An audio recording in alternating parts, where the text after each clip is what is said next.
a lot of different ways people swap these motors. There's a lot of people that swap these motors.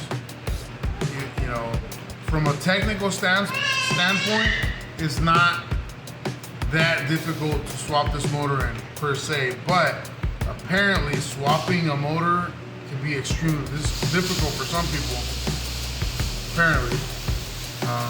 You know, it just also matters on how clean you want to make it, how much time you invest, and how much knowledge you have on performing the actual swap. You know, we would probably never leave a swap like this, and our adapters aren't, we don't really quote unquote have an adapter because we modify the harness to make it look nice. There's a couple individuals that, you know, do swaps, know what they're doing, and they're not necessarily shops. So there's a bunch of guys that I know that do swaps in their garage, but they do it really good. For instance, there's a gentleman by the name of Blake Vincent.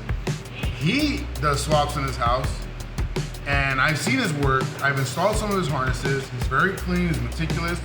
It takes the time to do it right. You know, clearly he sells a service, and it's not cheap, but it's not terribly expensive.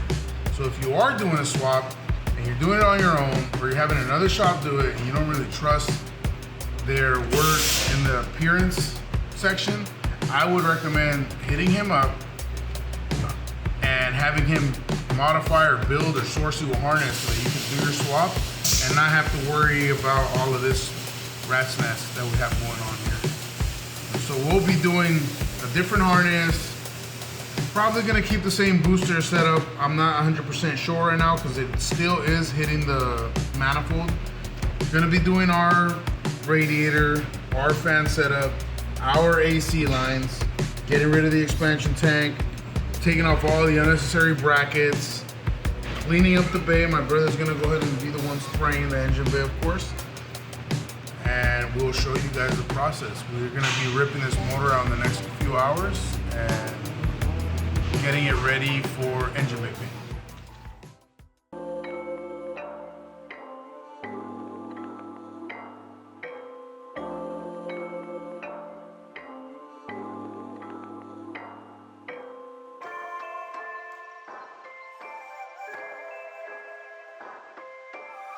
Alright, let's show you guys a glimpse of what the car currently looks like.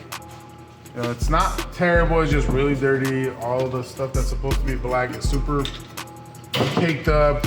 We're removing all the lines right now. All those clips are gonna be removed.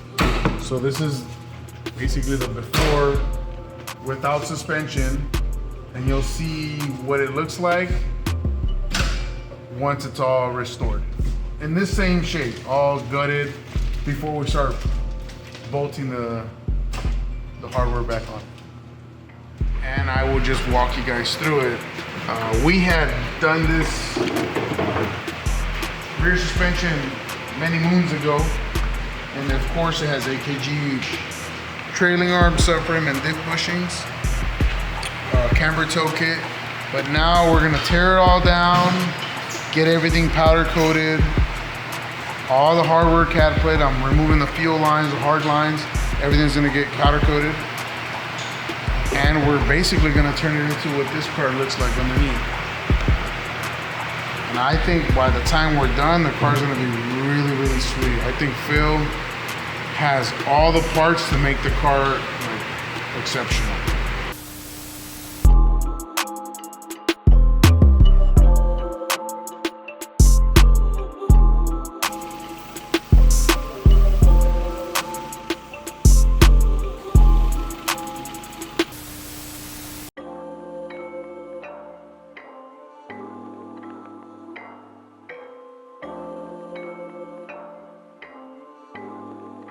So we'll talk a little bit more about the rear suspension here.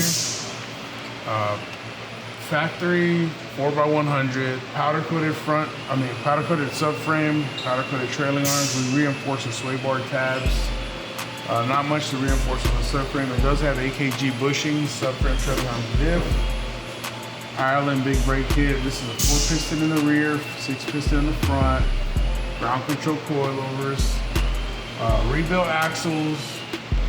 A worked up rear end. It's not the factory. This car would have a 373, and it's not what it has anymore since it's getting a S54 with a 6-speed. We went with a 346 gear ratio. Up the grip a little bit on it. Should be really nice for what the customer wants. All new heat shields. Everything's been powder coated. Everything's been cat plated. Basically, full-blown restoration on this car. Nut and bolt. Fuel system's all done. Brake system's pretty much all done. Just needs to be bled. Missing the drive shaft, and that's gonna be right after we do the transmission brace that we have on the way, and we'll also wrap up the shifter assembly on it.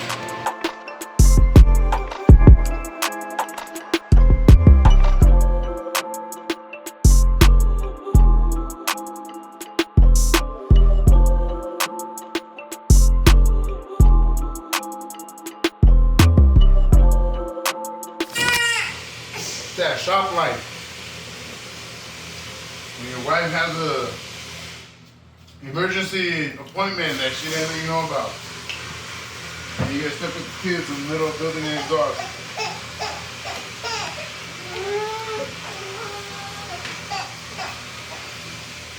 Damn, Julian, can't you do your sandwich together?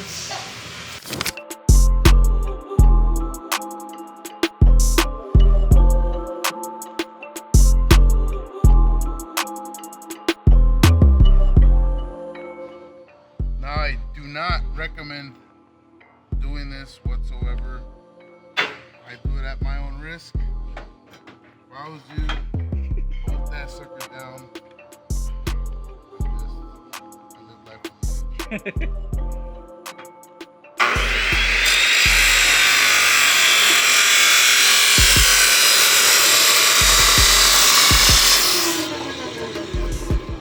Alright, so those suckers are off. I'm gonna run those on the belt sander, smoothing them out.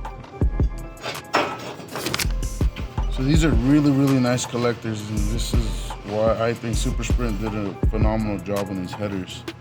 Just everything about these headers is pretty damn spot on.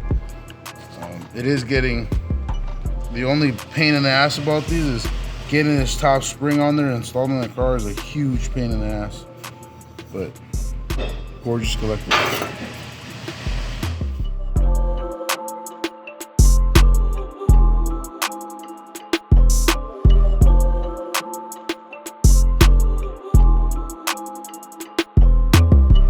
So we had a few setbacks in wrapping up this exhaust, but we're gonna be wrapping it up shortly. So I'm modifying the collectors to raise them up compared to how they used to be. They used to be about half an inch lower than where I have this too. But this is the type of stuff that, you know, fabricators, people who build exhausts, people who build anything know that, you know, sometimes things aren't created the same, they're not symmetrical. So this, on the right side header, it's actually about, I wanna say at least half inch lower than the right side. So when I go and try to put my piece, it's gonna sit about half inch to 3/4 of an inch lower than the right side. So, you know, I could technically put it, no one's gonna notice, it's not gonna look that obvious, but it's bugging me so much that I'm probably gonna spend like an hour over here just to get it how this one looks, so they can be symmetrical, just because I want it that much higher, so to give the customer the most ground clearance that we can. Because obviously, you know, he's been scraping up the bottom. I don't want to jack up the exhaust. So I'll be modifying this side, then you guys will see the difference of what I have to do to raise this right side pipe up higher than this one.